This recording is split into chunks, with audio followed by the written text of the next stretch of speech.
Warner Bros. Pictures and DC Studios are reportedly not moving forward with the third Wonder Woman movie.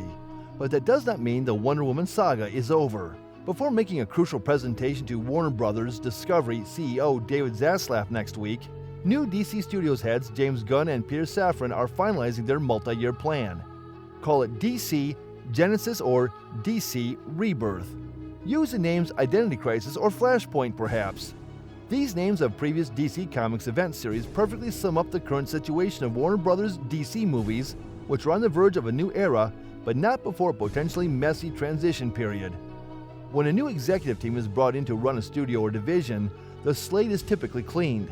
But there are probably few precedents for the amount of Clorox James Gunn and Peter Safran might spray as they get ready to launch DC Studios and oversee superhero films for the next 5 years and beyond. The pair recently took a flight from the snowy city of Aspen, Colorado, where they were holed up in a planning meeting, back to Los Angeles. Now, as holy figures descended from the mountaintop, they are carrying the 10 Commandments, or a DC Bible, or at the very least a functional plan. David Zaslav, the CEO of Warner Bros. Discovery, who is radically restructuring the media company and who hired Gunn and Safran in October to lead a newly launched film and TV division, is expected to meet with the duo next week. Zaslav will be shown a plan that the two will likely use to outline their goals. Details of several potential futures are slowly emerging, although much of their plan is still being kept in the Batcave and is, according to insiders, still a work in progress that hasn't been approved. And at least one path not being taken has also been revealed. The Hollywood Reporter has been informed by numerous sources that Patty Jenkins' Wonder Woman 3 is currently considered to be a dead project. According to sources, Jenkins recently turned in her treatment, which she co-wrote with Jeff Johns. Gunn, Safran, as well as co-chairs and co-CEOs of Warner Bros. Pictures, Michael DeLuca and Pamela Abdy, broke the news to Jenkins, informing her that the project as it stood did not fit with the new but still developing plans. The first two films, starring Gal Gadot and released in 2017 and 2020, were directed and co-written by Jenkins. The course of action has not yet been determined. In addition, even though costs are unimportant, insiders claim that DC Studios won't face any onerous financial constraints. By foregoing the third installment, the studio may end up saving tens of millions of dollars. For Wonder Woman 3, Gadot was reportedly set to earn $20 million, while Jenkins would have received $12 million, according to sources. These numbers exclude any potential back-end bonuses. Warner Bros. Declined to respond. It's unclear how Gadot's interpretation of the title character in any upcoming Wonder Woman films would fit into the new DC strategy. In an odd turn of events, Gadot unexpectedly tweeted a thank you to her fans on Tuesday, expressing her gratitude for the opportunity to portray the heroine and role model and saying she couldn't wait to share her next chapter with them. Whether the actress was aware that the project was being toe-tagged is unknown. There are several rumors and scenarios to think about before meeting next week, even though the rest of the DC slate is still up in the air, or at the very least is being kept hidden deep inside Gunn's utility belt. The first, which builds on the conclusion of Jenkins' Wonder Woman 3, is the curtain call for the characters Zack Snyder chose for his Justice League and the Snyderverse. This one sees the ending of Man of Steel 2, with a returning Henry Cavill and no longer featuring Jason Momoa as Aquaman. These characters will make brief appearances in the highly anticipated time-traveling action film Flash, which will be released on June 16th. In September, Cavill shot his portion of the cameo. However, according to sources, there is a disagreement within the studio about whether or not to keep the cameo and whether its inclusion promises something the studio does not intend to deliver.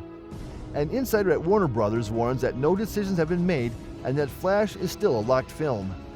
This is all happening, as you know, because of James Gunn's new reboot strategy. The strategy includes, among other things, starting the production of DC movies and TV shows with a completely clean slate and without any leftover baggage from previous administrations.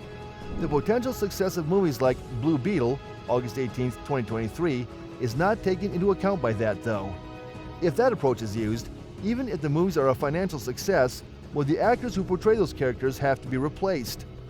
Speculators are convinced that the plan calls for a connected story universe because there have been rumblings about the formation of a creative brain trust.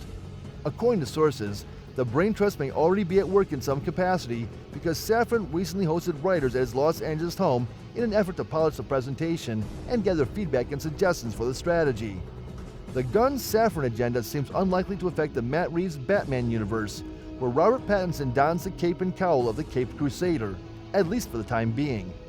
Reeves is writing the Batman sequel, which debuted on March 4th. One of the two spin-off Batman series that the director is in charge of launching from his movie is The Penguin. Let's now examine the plot of Wonder Woman 3 in more detail. Even though it is known that Patty Jenkins sent the script to Warner Brothers, little is known about the plot of her imagined Wonder Woman 3 movie. When Jenkins realized the plot didn't fit the DCU's vision, she said she was willing to revisit it, but she was informed that this Wonder Woman interpretation didn't offer any room for character development. It was also known that Linda Carter, who played Wonder Woman in the well-liked 1970s television series, would return in Wonder Woman 3 because Asteria, an Amazon warrior, dropped a hint about it in the movie's post-credits scene. But nothing is said about the character's place in the narrative. Will the DC Universe reboot Wonder Woman? Fans can still look forward to Wonder Woman eventually appearing in the new DC Universe despite the cancellation of Wonder Woman 3. The next concern is whether Gal Gadot will return to the role or if the persona will be completely reimagined. Even though actors like Henry Cavill and others won't be returning to the DC Universe, the new approach does not completely wipe the slate clean. Viola Davis will officially play Amanda Waller once more in the HBO Max series Waller. James Gunn has hinted that Gal Gadot might still reprise her Wonder Woman role and has left the door open for other actors to make a comeback. Paradise Lost, which presents the opportunity to either use it as a backstory for Gal Gadot's character or as a way to introduce a new Wonder Woman, will likely serve as a setting for the DC Universe's Wonder Woman. It's still a possibility, but if Wonder Woman isn't recast as well, new actors playing Batman and Superman in DC Extended Universe productions like The Brave and the Bold and Superman Legacy may further complicate the already muddled DC Extended Universe. Even though Wonder Woman 3 may be inevitable given the DCU's changes, many people would have preferred it to actually happen. HBO Max's Paradise Lost series, an Amazonian-focused Wonder Woman spin-off movie, has been teased in the past. Given that there hasn't been any new information regarding the project for a sizable period of time, the cancellation of Wonder Woman 3 suggests that it is also not progressing as initially anticipated. However, a Themyscira set HBO Max series titled Paradise Lost was unveiled as a part of the DCU's Chapter 1, Gods and Monsters schedule. Described by James Gunn as a Game of Thrones-style series, the show is set in an all-female warrior society centuries before the time of Diana. It's not clear if this is a new project or a repurposed version of the Wonder Woman spin-off project. That's all for now. Thanks for watching.